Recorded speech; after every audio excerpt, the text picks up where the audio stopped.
অপেক্ষার পালা শেষে বাংলাদেশ জাতীয় ফুটবল দলে খেলার ছাড়পত্র মিলল হামজা চৌধুরীর। ইংলিশ প্রিমিয়ার লিগের ক্লাব লেস্টার সিটির মিডফিল্ডারের লাল সবুজ জার্সিতে মাঠে নামতে আর কোনো বাধা নেই। সুখবর পেয়েই ভীষণ উচ্ছ্বাসের সঙ্গে হামজা চৌধুরী জানালেন, বাংলাদেশের হয়ে খেলতে তার আর তর সইছে না। বৃহস্পতিবার বাংলাদেশ ফুটবল ফেডারেশনের বাফুফের সাধারণ সম্পাদক ইমরান হোসেন এ বিষয়টি নিশ্চিত করেছেন।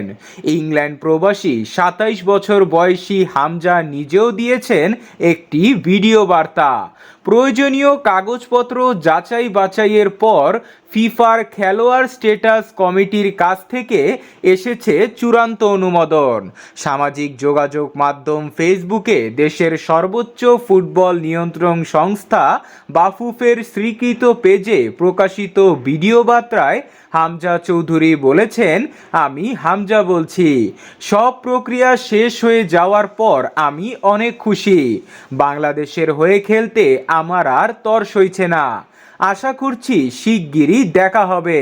বাংলাদেশি বংশোদ্ভূত খেলোয়াড়দের বাংলাদেশ জাতীয় দলের হয়ে খেলার ঘটনা অবশ্য নতুন নয়।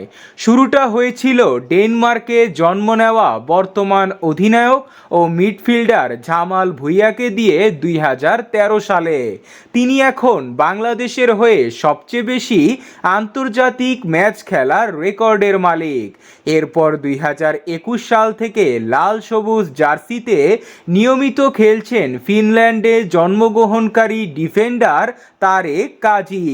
ইংল্যান্ডের লেস্টারশায়ারে জন্ম নেওয়া হামজাকে নিয়ে আগ্রহের তুঙ্গে থাকার কারণ হলো তিনি প্রিমিয়ার লিগের ক্লাবে খেলছেন।